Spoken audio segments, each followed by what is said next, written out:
आप जो बात कह रहे हैं वो देश की सुरक्षा और स्थिरता को लेकर एक गहरी चिंता और सतर्कता को दर्शाती है।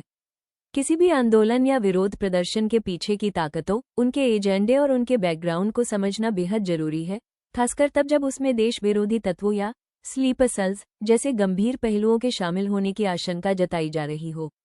आपकी इस बात के संदर्भ में कुछ महत्वपूर्ण बिंदुओं पर विचार करना जरूरी है। ###1 पृष्ठभूमि और बैकग्राउंड की जांच। जब भी किसी बड़े आंदोलन या विरोध प्रदर्शन की बात आती है तो उसके आयोजकों और प्रवक्ताओं स्पोक्सपर्सन्स का ट्रैक रिकॉर्ड देखना बहुत मायने रखता है।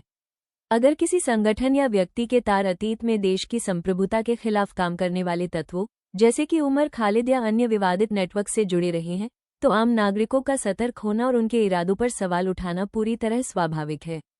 ###2 स्लीपर सेल और विदेशी षड्यंत्र का खतरा। सुरक्षा एजेंसियों के अनुसार भारत को अस्थिर करने के लिए कई बार बाहरी ताकतें स्थानीय मुद्दों का फायदा उठाने की कोशिश करती हैं।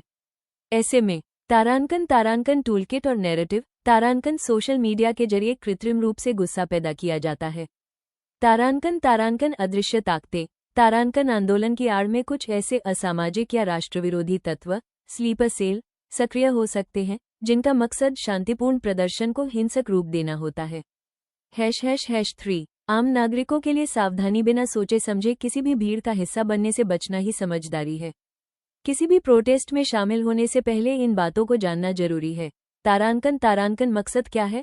तारांकन क्या यह वाकई किसी वास्तविक समस्या के लिए है या इसके पीछे कोई राजनीतिक विदेशी एजेंडा काम कर रहा है? तारांकन लीडरशिप कौन कर रहा है? तारांकन देश के प्रति उनकी वफादारी और उनका इतिहास क्या है? उन्होंने समाज या देश के विकास के लिए अब तक क्या योगदान दिया है?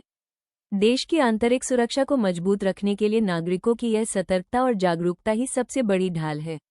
किसी भी अफवाह या भड़काऊ अभियान का हिस्सा बनने के बजाय जमीनी सच्चाई और सुरक्षा इनपुट्स पर भरोसा करना हमेशा सही कदम होता है।